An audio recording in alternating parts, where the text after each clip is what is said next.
Today we have an interview with Gawtbass. Gawtbass is an EDM producer from Chicago, Illinois. He's getting ready to tour Australia, and then he's going to come back and do some shows in the States. So we're going to talk to him about his upcoming tour and how he defines hybrid EDM. The Natural Habitat Podcast.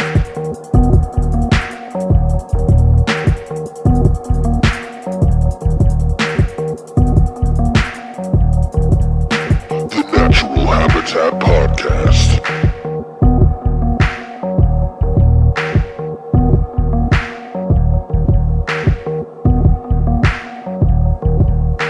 The Natural Habitat Podcast. Tastes better for some reason. You get the same brand in a plastic jug and it just doesn't taste the same. I don't know why. See, I don't know. I'll take the glass or the plastic as long as it's shaped like an apple and I feel like I'm actually drinking it out of an apple coconut style. Then I'm all about it every day. Yeah. Welcome to the Natural Habitat Podcast, everybody. My name is Mikey Booyah. My name's Unknown. And we are here with a very, very special episode. I'm excited, and not just because of apple juice. I'm excited because we have an interview with a very well-known hybrid EDM producer today. His name is Gawtbass. He's from Chicago, Illinois, and he's about to leave on a tour all around Australia, and then he's coming back and then doing some shows in the States, right? Yeah. Yeah, so we have him on the phone right now, and we're gonna go ahead and get into that interview. But before we do that, we're gonna leave him on hold. Very rude, and it was the executive's decision. The executives told us that they set up this interview with us. I personally do not frequent EDM shows or festivals myself, and that the executives are real big with it. They always have like the fuzzy animal heads on, candy bracelets, stuff like that. They come in all the time, and they said, "We got you a big show today, guys." And we go, "Are we taking mushrooms again? That sounds fun." And they said no. They go, we got an interview with this producer. It only costs $12,000 out of your own budget, so that wasn't bad. Nope. And score. And it's they told us that it was Gawtbass, and we got really excited because Joey has worked with Gawtbass before with Varsity Dropouts, correct? Yep, a few times. What are some tracks that you guys have worked together on? Indica with Thank Sinatra. Monopoly. Monopoly has like 100,000 views on YouTube. Oh, dang. Yeah, we got a bunch of songs actually. I've got a few with them by myself. One is Hit Play. Another one is the Monarch VIP. Another one is Substantial, where he plays the guitar on it. I don't know. We got a lot of shit. We've been working together for about a year now. Nice. So there's plenty of collabs between Joey and Gawtbass that you can go check out that could get you introduced to him. And he also has a SoundCloud and shit, links in the description. So you can feel free to click on that at any point after this podcast. Do not click on that now, okay? If you click on it right now, if you click on it in the midst of us talking, then you'll get viruses all over your computer. All right, you got to wait till it's done. That's the rule. Yeah. So, what do you know about EDM, Mansoor? So, I don't really know much about EDM myself. Like a year ago, I was a lot more ignorant to the genre. You know what I mean? I had this skewed view of EDM from pretty much just local raves that would happen, and I had a buddy that was really into ecstasy and like Molly when we were younger, and he was always talking about all these raves that he would go to, and they would be like lock-ins, like 12-hour lock-ins where they would fucking like close the door and you're just in some giant basement. And I remember one of the things that he told me that kind of like persuaded me from not joining that lifestyle was that he told me he went to a rave and that they pulled some kid out of the crowd and he was like dead, that he had dehydrated and fucking passed out and died. And I was like, whoa, man, that's crazy. Because apparently if you take ecstasy and you drink too much water, you'll die. And if you don't drink enough water, you'll die. So it's like but I don't know if that's true. That's just the thing that people say. So seems like there'd be a lot of dead people. Yeah. So he was like, "Yeah, man, it's not a good rave unless somebody dies." And I was like, "What the fuck is this all about?" But it turns out that was just one friend of mine that was on drugs, and it's not the whole culture like I thought. Yeah, definitely. I know that before EDM there was dubstep, which was big for a while. Well, dubstep is just a subgenre of EDM. So before EDM would be like electronica or like, you know what I'm saying? Techno, it would be like techno it would be before the genre, before the entire genre existed. Yeah. EDM basically is just the term for all these type of genres. You know what I mean? It's like house and trance and dubstep and trap and future and, you know, all these different types of things is what makes up EDM. So drum EDM and bass and hard style and all these things. That's what EDM is. It's all of those combined. You know what I'm saying?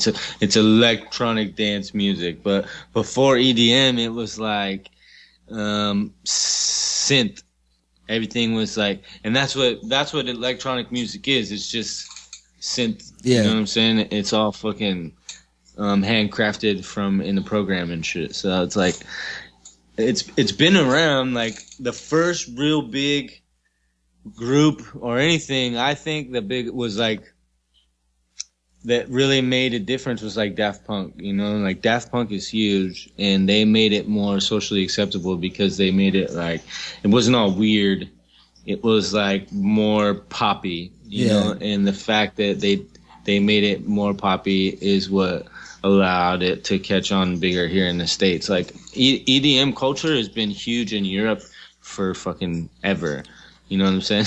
Yeah. So since like the 70s or 80s and shit, you know, like it's been real big everywhere, and it didn't really catch on here until like the 90s. Yeah, I was gonna say it said late 90s, early 2000s is when it started catching on, and then Tiesto played at the Olympics in 2004, and then that's when it blew up, and then everything got crazy. Yeah.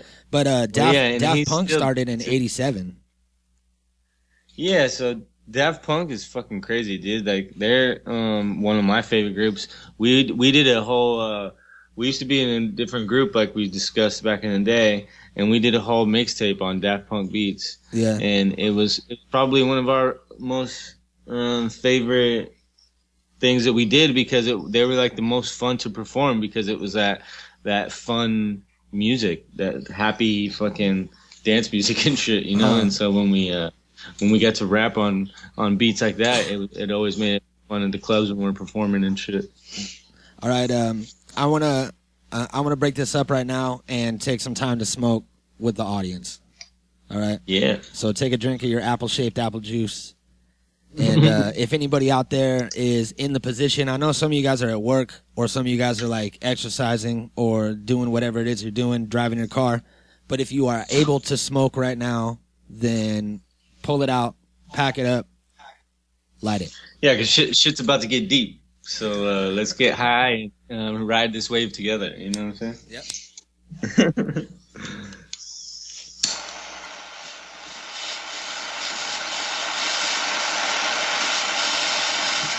Whoa, that is a loud torch. Yeah. Gotta get my dab on, son. What are you smoking on over there? I'm smoking on some Dream Queen with some Ogre OG CO2 hash oil on top. I've been having a hard time. I've been having a hard time finding weed lately because my weed man like was dry, and then another dude quit working for the dispensary that I was going through, and that the new dispensary that we have, Holistic Collective, dude's car broke down yesterday, so he's been stuck like fucking out in Paso, and the business has been closed. So I haven't like been getting any trees, so I've been buying shit from like kids that I work with at the pizza place. So I'm like buying like this weird Bammer weed off of like 15-year-old kids. Nice. And that's always good. Would you say old El Paso, like El Paso, Texas? That's Yeah. crazy. That's a long way away to get your weed from. I know. I thought weed was like highly illegal there, like an endangered species or something. It is. That's why I can't go pick it up. He's like too busty. That's what happened. I wanted to tell this story. I hit up this chick that I work with that I was buying weed off of, and she's gone, right? She's like, I'm out of town for like the holiday. So yeah. She's all hit up my homeboy, fucking, I shouldn't say his name on the podcast, but hit up my homeboy, we'll call him Kelvin, all right? Hit up Kelvin. So I hit up Kelvin, and I'm like, what's up, Kelvin? This is Mikey. You got some trees for me? And he's like, yeah, no problem. I'll be back in town in like an hour. And I'm like, cool. So 3 hours goes by, and I hit this dude up, and he's like, hey, man, there's like, I saw a cop earlier, and like, I'm real sketched out now, so I'm just like at my house. Can you meet me at Wayside? And I was like, Wayside's closed, dude. You want to meet at a closed gas station? Like, how old are you? Like, what the fuck? And then I realized that I was probably texting like some 15-year-old kid that didn't know what the fuck he was doing. And then I was like, what are you doing here, Mikey? Be a professional. Stop trying to buy drugs off of kids. I'm like a reverse of like what it usually is. Like, usually it's older people trying to sell drugs to kids, but I'm trying to buy drugs off of them. Yeah, that happens. There's always a role reversal in life. Either way, I'd like to point out that everybody had their 215s, and we all work for dispensaries. It's all medical. It's all legit. Yeah, it's all medical, and everything that I just said was a lie, so you can't even charge me with that. Nice. All right. That's nice. So I'd say that my first interaction with like techno music, because that's kind of what EDM, before there was EDM, there was techno, and that was the big thing, you know, in the 90s and shit.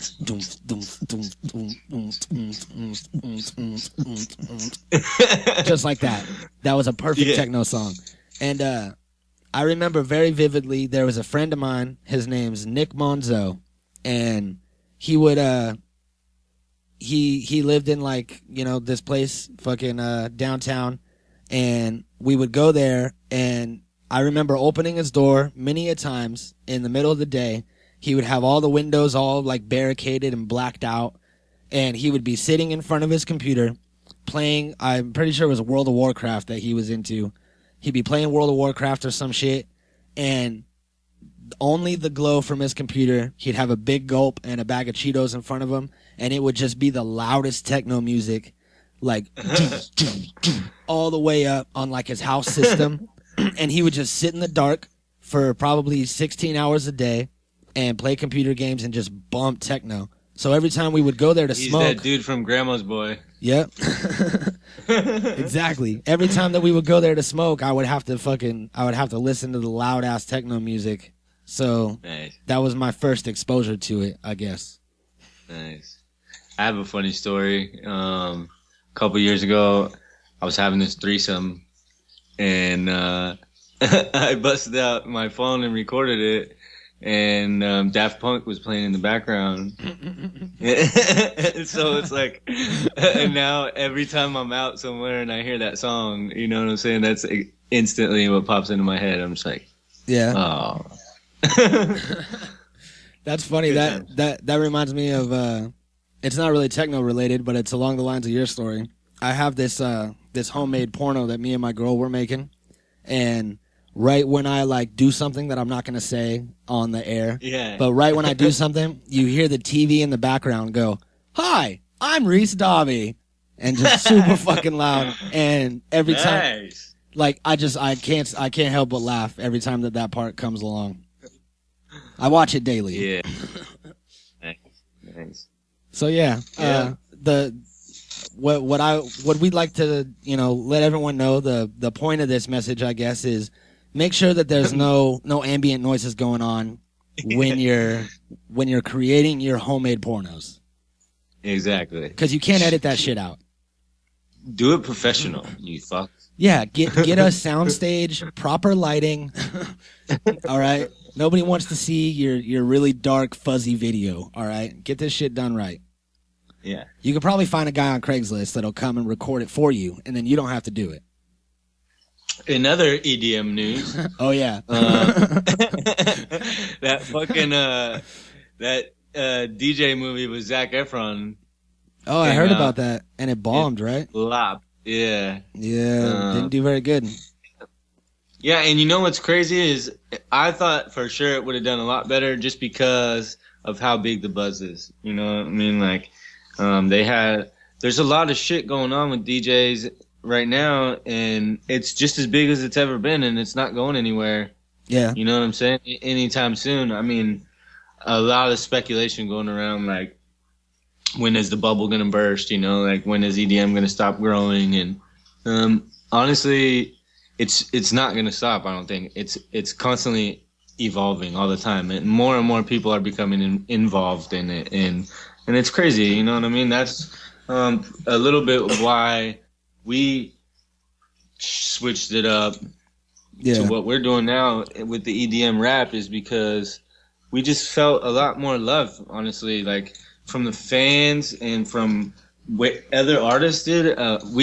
We've gotten to work with so many artists now, and all we get is love, honestly. Yeah. Like, every time we reach out to somebody, they show us hell love, and they you know, they're super cool to us. And just like Gawtbass, you know, like, he was one of the first people to take a chance with us, and it paid off, you know what I mean? Like, we built a great relationship, and we make a lot of dope music, you know what I'm saying? And people fucking appreciate that shit. And I think that that's going to be one of the deciding factors in why the culture stays around, is because of there is a lot of genuine love in their industry, you know what I mean? Like, people care about other people. People fucking are cool to other people for those intentions and purposes, you know what I mean? It's like it really is, from the fans' perspective and from in the artist perspective, it really is like family oriented, you know what I mean? Like everybody does. Like, there's always gonna be snakes.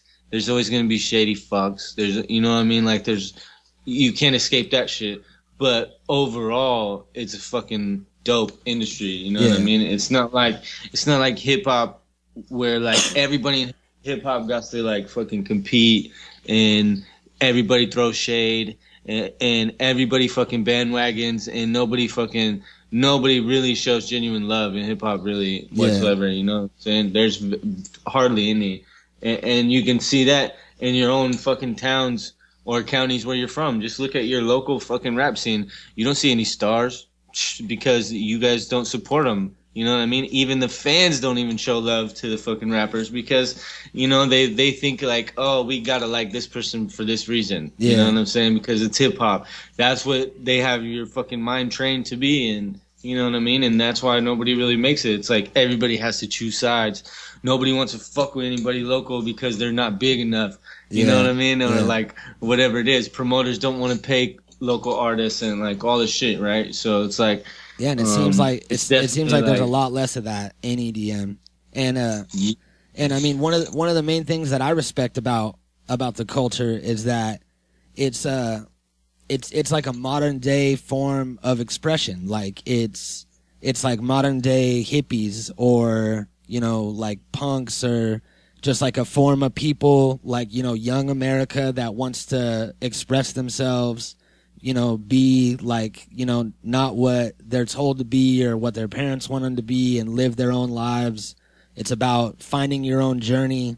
And I think that it's like it's overall a really positive like environment, you know what I mean?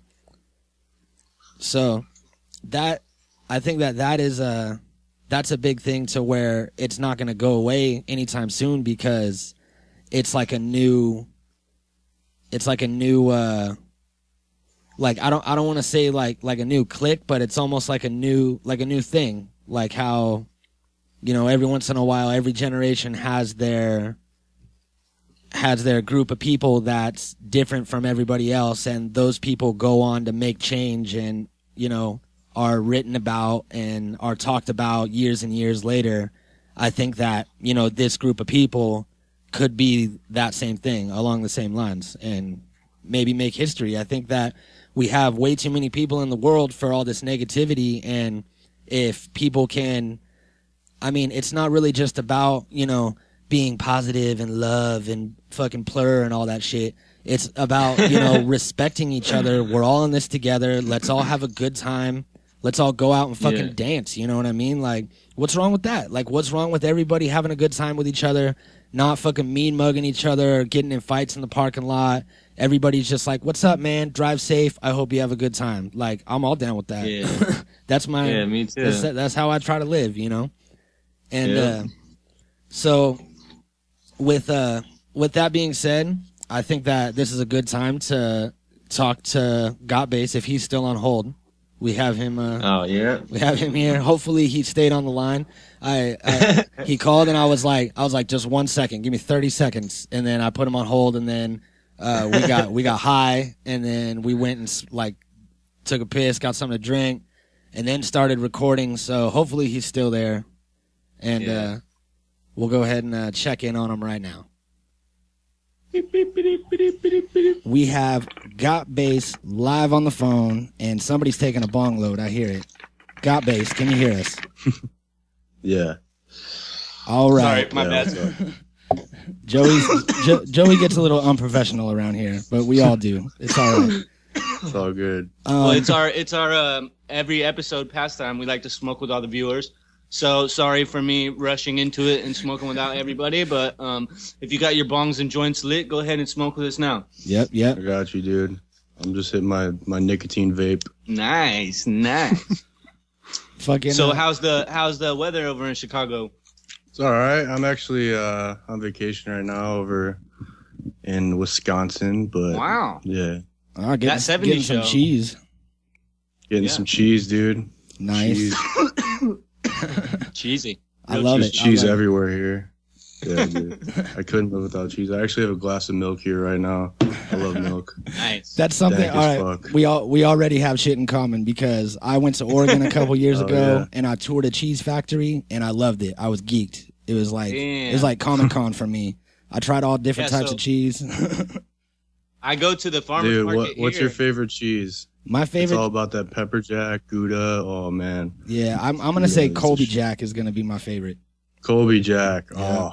So there's we're friends already. There's this dope farmer's market here right down the street from me in Hollywood, and every Sunday we go, and there's this guy that comes and he ages cheese, and I always buy this aged pepper jack cheddar cheese, and it's fucking 3 years old aged, and it's the best fucking shit I've ever had. Dude, I buy I it. need to go grab some cheese. Can I take a 1 minute break? Just kidding. No doubt. Yeah, so Sorry, we're getting so cheesy on everybody. that's it. I mean, Yeah, we my really bad, we dude. really wanted to get Gawtbass on the podcast so we could talk about different types of cheese and what he likes. We ask those hard hitting questions. If people talk to you and interview you, no one's gonna care There's what kind different of kinds cheese of you people. like. Some people like string cheese. Some people like, there's a variety of cheeses out there. Yeah, there's So I cheese like for to try new everybody. cheeses sometimes. Get cheesy together. Cheesy music. Yeah. Mhm. So did you were you born in Chicago?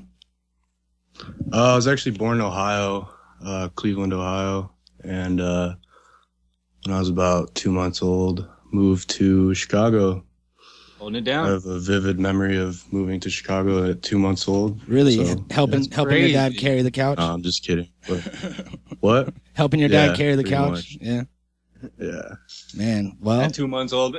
Anyways, let's get a little more serious now. Okay, wait, what were you saying though? Chicago.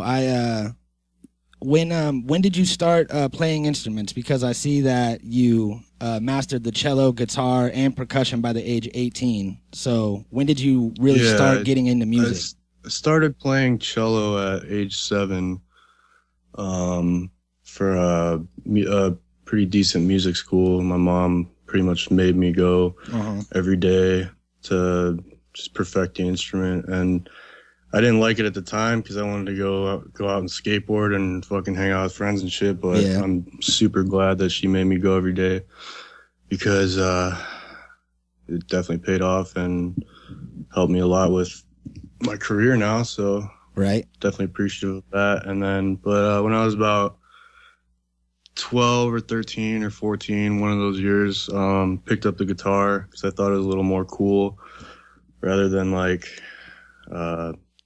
playing classical instrument. I was just like Right. Trying to get a little badass.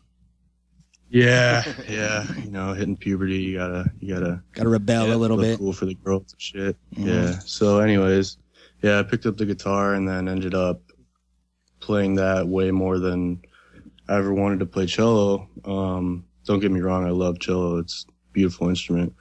But I ended up getting pretty decent at guitar and then started teaching guitar by the time I was 18. Wow. At a local music shop and at my house and shit. And then then I just started picking up random instruments like drums, just whatever I could get my hands on, and decided to just go all out into music eventually when I was about 18 or 19. And That's really cool, because there's a lot of people that are in the production side of music that don't play any instruments, or play one instrument, really good, and then can kind of stumble their way through some others. But it's really good to find a musician that actually plays instruments, multiple instruments, and can piece together this stuff. Because for people that don't know, Gawtbass is a very successful producer, and he's done a lot of work with Varsity Dropouts, Joey Black's group. And you can go and hear some of his music on the SoundCloud page or on Gawtbass's SoundCloud page, and you'll see that this is a new hybrid kind of genre that you guys are building, correct? The EDM rap? Yeah. That's kind of a subgenre of my actual overall idea of the word hybrid. But yeah, were you done talking or? Yeah.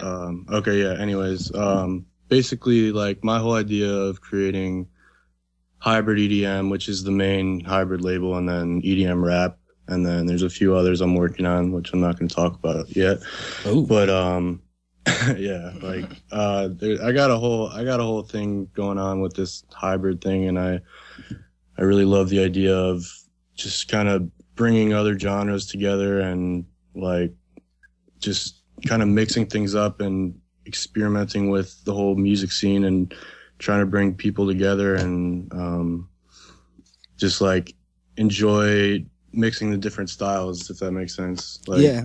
And I mean, that's kind of how taking things to a new level. A lot of musical genres are mixtures of different genres put together. Like, that's how, hip hop was born, of multiple different genres. So you kind of are, we're on a cusp of this change, and it's really cool because EDM rap, or just EDM in general, is such a big thing and so huge right now that you could take anything and kind of mix it in the bowl with it, and it appeals to more people. You know what I mean? Because there's that EDM, Definitely. The EDM side that is, all raves and candy bracelets, and then there's a whole nother EDM side that people aren't aware of, don't focus on. Yeah. People just so automatically think there's rave. 100 fucking subgenres in EDM. EDM is so many different types of music. I think the word genre and altogether should just not exist. Exactly, because it's just making it more confusing for everybody, and it's making people choose between like what they follow and what they're loyal to and what they like. Like, people will be like trap fans and then not Future fans, or people will be like, you know what I mean? Like, people will be dubstep fans and not trap fans. It makes sense though. Like, I mean, eventually that would have happened. You know what I mean? Like, well, yeah. They had to categorize like each type of music into something. It's just like anything. Like we go to school as kids, and there's like the punks, there's the jocks. You know what I mean? Like, it's just like everybody has a different style and a different sense and a different taste, for sure. So definitely. But I think I'm basically like, all right, so I'll get into like the overall. I just took some like 5-minute notes before the call, just to kind of keep things on topic. But for those that don't know, what is hybrid EDM? Hybrid EDM originally was Hybrid Addicts, and the reason I picked that name for the promotional label, channel, whatever you want to call it, basically just free downloads, no distribution right now. Right. But it's a blend of any type of danceable music or even anything like electronic, basically combined into one track, like, you know, like just a mix of genres. But like the history, like why I chose that name, it started with, I was telling you earlier, Joey, like when I was a kid, I listened to like Linkin Park a little bit here and there, and there's this one album called Hybrid Theory that it's just the name. I didn't know, I didn't really listen to many of the tracks. I like that Meteora album a little bit better. Mm-hmm. But just the name of that like just stuck out for me, and I was just like I just loved the word hybrid ever since I was a kid. And basically from that, a lot of shit happened in my life that led me to having mostly, like, if I were to pick a religion, I would say Buddhist, because I feel like hybrid would be a balance between any of like say heaven and hell. There'd be in the middle would be Buddhist, in my opinion. Like anybody can argue that, and that's fine, but like the way I see it is being in the middle, and being centered and being down to earth, but like aware at the same time is like kind of the overall hybrid attitude, in my opinion. Like, nice. That's dope. You know that's a really good way to put it. Yeah. Thanks, dude. I got sucked into Buddhism for a couple years and went down that road, and I'm still kind of on it in a way. And I don't really claim Buddhism, but if there was anything, I would say that's probably the best. Thanks, dude. But it's my religion is hybrid. I'm just gonna leave it at that. Yeah. There's a little bit of good and bad in everything. So there's good, bad, and then there's a million other aspects to good and bad, and a million other aspects to any, like, basically. All right, I'm gonna get a little bit deeper with this, and then you guys can say what you're gonna say. No, feel free. I just don't want to lose this thought. All right, so my friend the other day came over to my house, and he had so he had a dream, and he was telling me about this dream, and I was like, yo, can I like try and interpret what the meaning of that dream was? Because I had a really good idea of like what it could mean. And he's like, all right, so there was a platform. All right, so there was like the sky, right, with a bunch of clouds.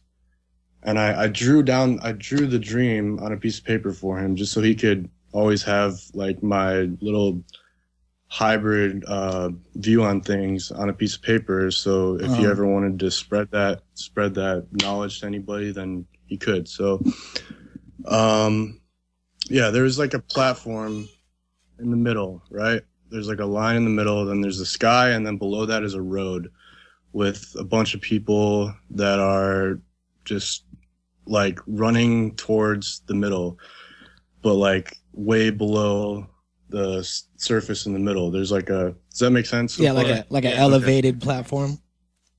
Like, no, like there's like, all right, so there's like, if I were to draw it for you, it'd be like there's a sky on the top of the piece of paper, a line in the middle, and then below that is a road towards like just like in the middle of the, like from the bottom of the piece of paper up to the line. All right, yeah. And there's just a bunch of people, like a million different people just like running around, like don't really know what they're doing. And then there's a platform in the middle that's a little bit higher than the other platform. So there's a platform that my homie's standing on, which is to the left of, sorry, it's getting a little complicated now, left of the middle platform. And on the middle platform, there's like a bad guy. Okay. And this guy has bread in his hand, and he's throwing bread to all these people that are on the road. And basically what I interpreted from that was it was like hypnotizing bread or like brainwashing bread. And these people are just kind of like ignorant people that are just trying to get food. So I summarize that as like a lower class, kind of like uneducated, or like, I mean, I don't want to generalize this dream, but like just kind of like people that don't know as much as the people on the platform. Yeah. Right. And so they're just trying to eat. and this guy is throwing like this brainwashing bread at these people, and they're all just like, oh yes, this guy is God, like I fucking love this guy. And the bad guy on the bigger platform is just laughing, like he's just got this evil laugh. And then my homie on the other platform is like looking at this dude, he's like, yo, like what are you doing? Like, can you stop doing that? Like these people are just like dude, come on. And then he so eventually the dude in the middle starts growing into the sky. Like his ego, that's his ego. That's how I interpreted that. Nice. His ego was growing until it got so big that he just didn't give a fuck about anybody anymore. And he basically just had so much power that he forgot what it was like to even care about someone. And then eventually my homie on the other platform took his role.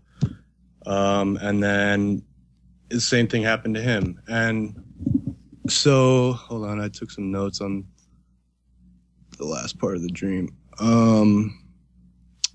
Oh yeah, so the solution would be like, in that dream, I was telling my homie, I was like, would be like, stay on that platform, but like figure out a better kind of bread to throw to these people, and just chill in the middle and don't get too high in the sky, and don't like fall off the platform. You know what I mean? Right. Just like meet in the middle.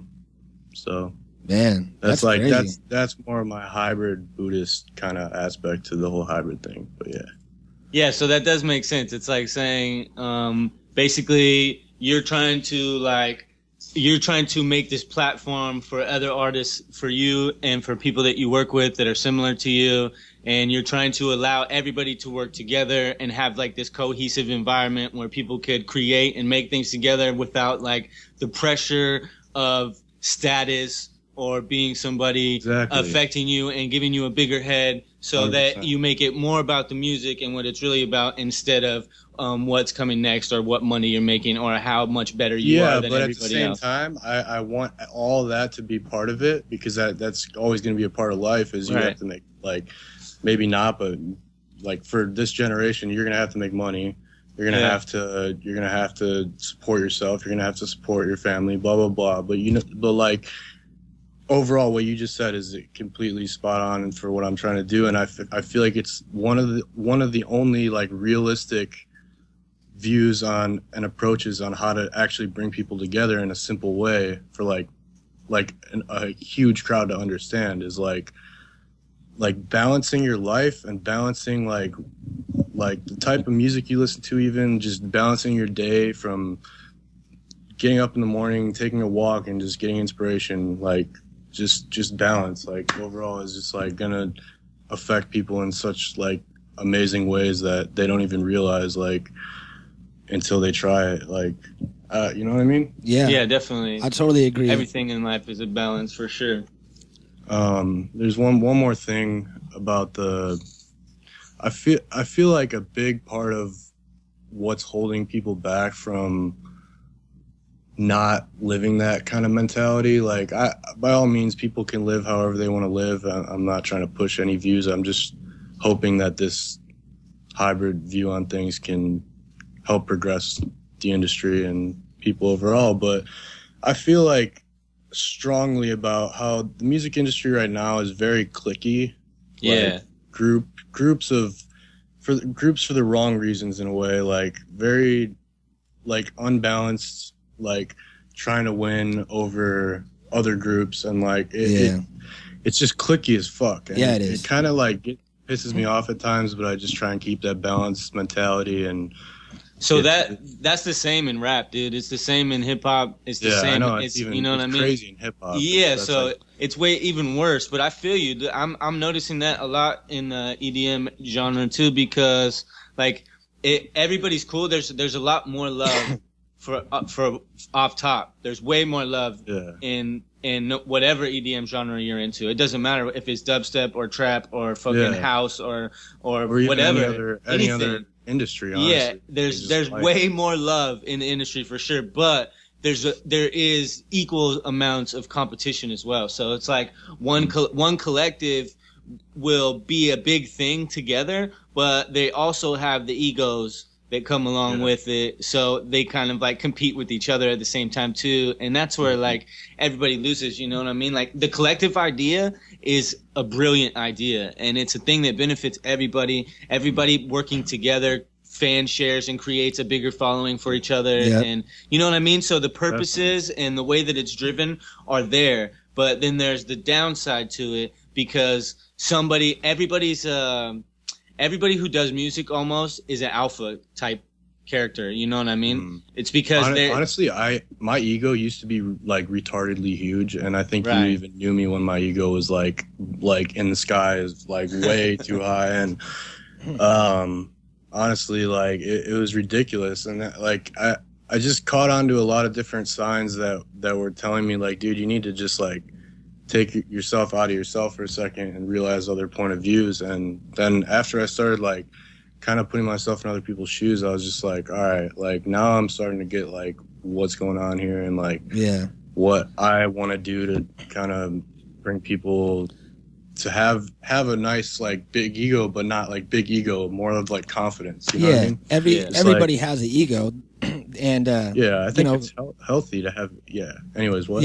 I was gonna say that we're all in this together. We're all the same. We're all the same thing. We're all the same life force. We're all human beings, and we're riding this rock through space together. So there's really no reason why we should all be cutthroat. And it really is like that in a lot of music genres, where people are just trying to pull each other down, and I'm better than this guy, and diss tracks and all this subliminal bullshit. And I think that's why we're having so much fun doing these podcasts, is because people that make other podcasts don't hate on you. They either don't listen to you or they support you because they're trying to do the same thing. And I think that with you bringing this, this like interconnectedness to everybody with the genre, it's a really refreshing point of view, and I think that's why you've made it so far, and why you're going to continue to grow, is because you have this positive point of view and this positive outlook. It really kind of pulls people in. It's like a magnet for people that have been dealing with negativity their whole life and are done with it. I would say positive and negative, like in the middle of positive and negative. That's how I want to say it. But yeah, I really appreciate that, dude. Like, that means a lot, because it's been a rocky road for sure. Like, it's been a crazy year, and it's been intense, but I really feel like right now things are going really well, and I'm just excited for the future. Like, I'm stoked. Like, got a tour coming up, and tell us about that tour. Tell us your dates and where you're going. It's on my Facebook page. I'm not sure the exact dates off the top of my head, but Australia is, hold on one second. Yeah, we'll put a link to the Gawtbass Facebook page. Yeah, it's facebook.com/Gawtbass. GAWTBASS. All right, we'll put it in the description. All right, for sure. I got the dates right here. So yeah, the 11th, the 12th, the 18th, the 19th, the 25th, and the 26th. Then I come back, and I got a couple shows lined up in October, and just played one with Tin Cup, actually. That was really fun. Nice. He's the homie. Yeah, so for those that don't know, Tin Cup is like most similar to Gawtbass, I feel like. They make a lot of music together, and I think that they reflect on each other and have a very similar archetype style. Yeah, I definitely agree with that, and I think we are very, very similar people, and it's interesting. Like, I've never met someone that is so similar as far as like a music style and personality wise, and just like what we like have been through and shit. So he's a cool ass dude. Check him out. SoundCloud.com/GoTinCup. He's a boss. He's fucking dope. Go listen to his music. He's awesome. So yeah, he really is dope. And we got some shit we're working on with him coming up soon too. Yeah, that track's dope. Nice. So all right, well, I think that's about it. That's all the time we got. But I'd like to thank you for being here with us. It was a problem. it was a pleasure to finally meet you. And Definitely, dude. everybody out there, go follow Gawtbass on SoundCloud, and also go Tin Cup. Follow that motherfucker too. And Varsity Dropouts and Natural Habitat podcast. Hell yeah, follow them all. Subscribe on iTunes, all that shit. Yep. All right, man. Well, good luck. Man. Good luck on your tour, Appreciate and have a great time. Thanks, dude. And we'll see you when you get back. All right, bro. I'll see you later. All right, Peace. All right, man. That was dope. He was a really good guy. Yeah, that's my boy. Yeah, I didn't really know what to expect because I'd never met him. You do that shit. You do that shit. You meet that guy. You're the one that does that. And I think that went really good, man. That was dope.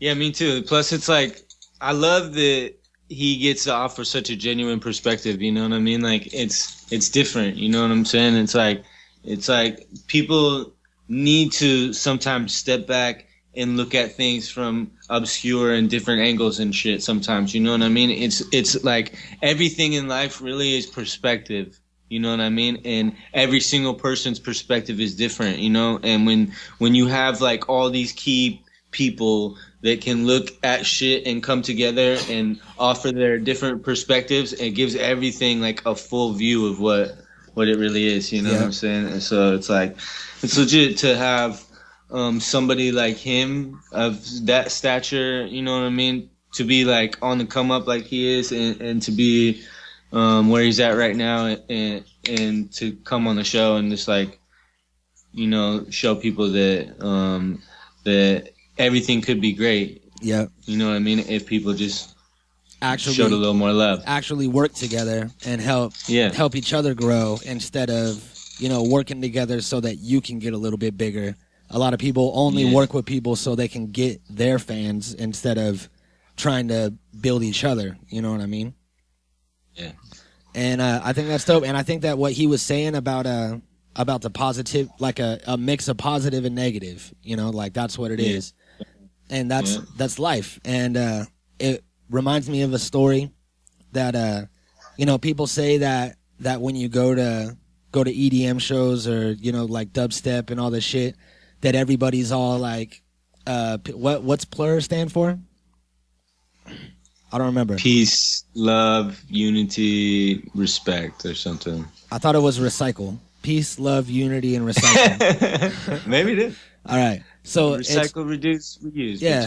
There's 3 R's. PLURRR. Yeah. So people think that it's all PLUR, you know, like peace, love, unity, recycle, reduce, reuse, but it's not because I went to this show. It was I guess it was like a dubstep EDM style show. It was like in the early 2000s, so it was when it was first picking up, and it was at our local Masonic temple, and I brought my girlfriend at the time, and we had like just been going out, like, you know, for a few weeks or whatever, and I was like, you know, like, let's go to this concert, like, this sounds cool. Yeah. And I was trying to be cool. I had like my cousin drive us there and all this shit. Dang. I was like hella young, and then fucking we go in there, and it's like this like dubstep show, and I'm like just like dipped in red, like a red Dickie suit with red shoes, and fucking like nobody liked me for that reason. And then there was all these like Nazis there. There was like a big group of Nazis that all had on like leather jackets and like shaved heads and shit. And they were like all like starting a mosh pit in the middle of the crowd, like in this crazy ass like breakdown. So I was like, hey babe, check this out. And I fucking go and like run out into the mosh pit, right? And I immediately got knocked down because these were like full grown men. And they like kicked the shit out of me. Like I got stepped on and like kicked. And I've been in a lot of mosh pits in my life, and you know, for the most part, if you fall, people will like grab you and pick you up and then like throw an elbow at your chest and then push you away. But I just like straight got trampled by these dudes, and I was probably down there for like maybe 10 seconds, which felt like 4 minutes. And I had to like crawl my way out and get up. And then I cried. I like cried in front of my new girlfriend and shit. Like it was horrible. That's the worst shit. Nice. So it's not all peace, love, unity, reduce, reuse, recycle. It's also a little bit of Nazi and a little bit of hate. So there's a mixture of everything in there. Cool story, bro. You know, I like to open up sometimes. You know. Yeah, good times. Fuck, good times. All about the plur Nazis. What the fuck? If you were one of those plur Nazis, reach out to us on at Natural Habitat Podcast. Yeah, I got no beef with you, man. It's all good. It's been years. You know, I forgot about it until now. And then I brought it up, and then I remembered I cried like halfway through. I was like, man, I fucking cried at the end of the story. And then I was like, well, you got to stay true with it, Mikey. You got to go. You know what's funny is I wonder what happened to them. Like, where are they in life now? You know what I'm saying? Are they still the rave Nazis or like what? Like, I hope know, so. dude. I really hope they are. That's funny shit. Yeah, if anybody's seen these guys, it's a group of like 6 or 7 guys. And if they frequent raves or anything like that, let us know. Let us know where they're at. Because I want to go jump in that mosh pit now as a full-grown man. Yeah. And then I'd probably end up crying again at the end. It'd be horrible. Oh, man. Good shit. Yeah. All right, man. Well, that was another one in the tube. Do you say that? I don't know. In the time capsule? Yeah, another one for the capsule. All right. Yeah. Make sure that you guys follow us, subscribe on iTunes, go leave us a rating and a comment, and show us some love, help us out. If we get a bunch of ratings and comments on iTunes, then they'll put us in the new and noteworthy section, and then it's over. Then it's all done. Then we don't need you guys anymore. You could just stop listening. No, that's not true. That's not true. Yeah. But yeah, that's it. Fucking thank you for joining us. Thank you to Gawtbass. Go and pick up his brand new Lizard EP at a SoundCloud. Follow the link in the description. And we'll see you next time. But before we go, enjoy Gawtbass and Tin Cup with this track, Jackpot.